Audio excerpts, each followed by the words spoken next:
schools will literally come and specifically attack young girls for spaghetti strap shirts, saying that they're distracting their young men and the young men aren't able to contain themselves, instead of teaching these young men boundaries. I saw this video this morning and it really hit home with me being a woman in today's society. And I never made the connection until this sister said, schools tell young ladies, you need to watch how you dress because our boys can't handle it. Give or take the language, but the message is still clear. The message is our girls need to alter themselves, but the boys can remain the same. Our girls damn near need to wear a burlap sack because boys are never expected to alter their behavior. Now, I'm a grown woman who makes sure if there's a car, period, parked next to my car, I gotta climb in through the passenger seat, or I gotta go inside and get a manager to help walk me out because I don't feel safe. Now I'm a woman who, when I walk down the street, I can only wear one earplug because I need to be able to listen in case somebody pulls up on me. Now I'm a woman, when I'm leaving the gym, I need to make sure I got my get 'em up off me in my hand to make sure if I gotta get 'em up off me. Our women aren't safe because our girls are told to be modest because our boys can't handle themselves. And our boys are turning into, unbeknownst to them, rapists. Let's have this conversation. Boys and men only identify rape as what they depict on television, snatching of the snatch. And I'm not mocking rape victims. I've been gang raped and almost raped, so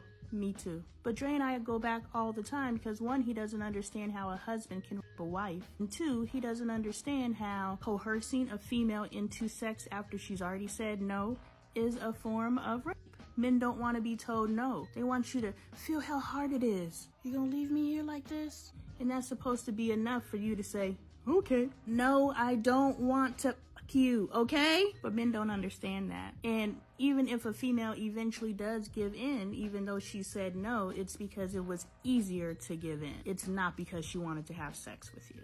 And most men don't understand that. And I understand the danger of putting the label of rape on every interaction that was coerced, but that coercion needs to be identified and it needs to stop because half of these real rapes out here started with the come on,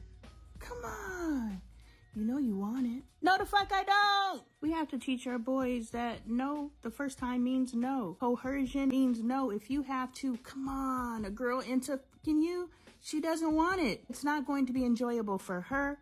Therefore, it should not be enjoyable for you. My husband tells me all the time, he's like, if you don't want to have sex, I don't want to have sex, even though he wants to have sex. He understands that the act is not enjoyable unless both parties are ready and willing to go.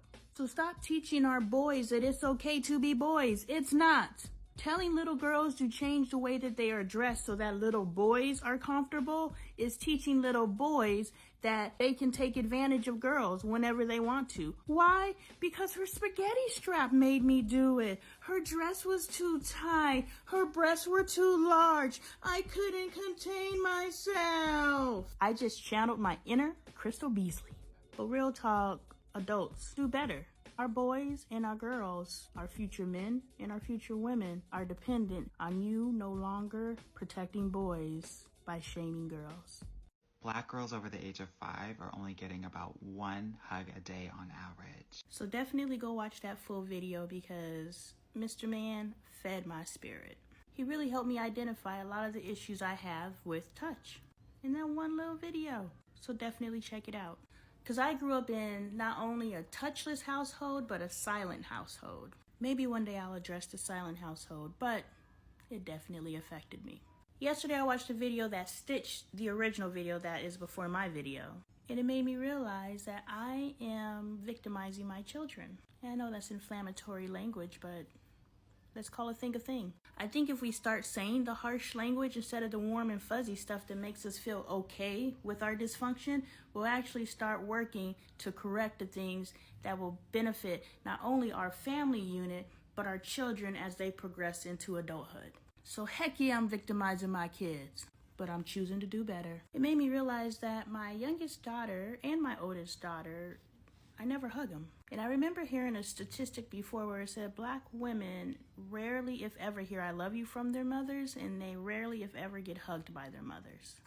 And I know better, but it's not until you hear things that just kind of slap you in the face. I think I really just slapped myself.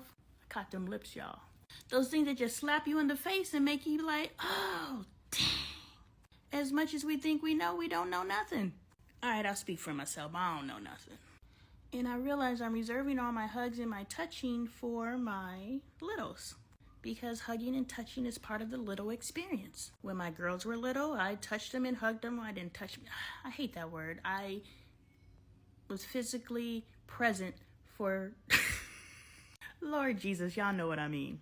But as I got older, I guess I kind of went into the space where I'm at. I don't like to be touched, so I'm only going to touch the kids that I have to touch, which are the littles. And it's not that I don't want to touch my kids. It's just that I don't want to touch my kids. Because touching them means they're touching me, and I don't want to be touched. And this really, really impacted my relationship with my husband. For a long time, when people touched me, my skin would crawl. And still, sometimes I have to go into a space inside my head, and I count to 10. 1,000, 2, 1,000, 3, 1,000. Get off me! I know I'm not alone. But anyway, the true point of this video. Yesterday was Valentine's Day, and my daughter came to me after I had watched this video, and I was like, you know what? I realized that I don't hug you enough. And I'm sorry. And I asked her, I was like, would you like me to start hugging you more? Because I don't want to violate her space. She also presented me with this gift for Valentine's Day. She said, open up the candy wrapper so you can see what your daily sweet is. And this was my daily sweet. Give me a hug when you need one. Ain't that something? Okay, universe. Last video today, I promise. This morning, Dre was doing the Dre stare. Any of y'all significant others stare at y'all? That shit creepy as hell. I noticed it when we first started dating. I would look up at him and he was just staring at me. I'm like, nigga, stop staring. And he would say, you should be happy your husband wants to look at you. Not like that, nigga. So he was doing the Dre stare this morning. And then he said, I love you. And I said, I love you too. And I almost said right after that, even though it may not seem that I love you, I love you. But I stopped myself because I was just like, whoa, that's an old response to this. Because in the past, I was very hard, very closed off with my feelings, never wanted to be touched, really fought letting him in and being vulnerable. Y'all know us black women. We're hard on the outside and soft on the inside. Just call me Eminem. And so I wanted to talk about that because this morning when I got ready to say, even though I may not treat you as I love you, know that I love you. But why am I treating him any way that he has to question my love for him? And it's not even that I'm doing it on purpose. Like the video that I watched earlier about the hug video. Ooh, and maybe that's why gift giving is my love language. If I give gifts, then I don't have to give myself. But in my mind, I'm thinking I'm giving gifts because I grew up in lack and there's things that I wanted, and when I got there, I needed. It wasn't even want. Sis needed shit. And I never received it. And it was like, if I got those things, I would be so much appreciative. Ooh, and I've said this, I am shrinking myself right now. I've actually said out my mouth, I don't want your fucking hug. Give me what I need. I have literally disregarded all the other love languages because I don't need that stuff. What I need is to be provided for and to feel secure. And my security is in my foundation being solid.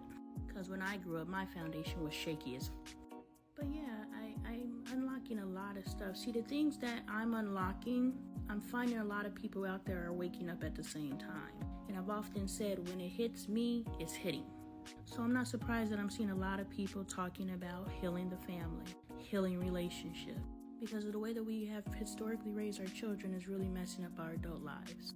And we're only going to be better in the future if we rectify it now. And it starts with our children. It starts with us. So anyway, I hopped on here because this morning I almost responded to my husband in a way that I was just like, why do I have to tell him, in case you don't know I love you, I love you? Why aren't my actions 100% of the time loving? It's food for thought.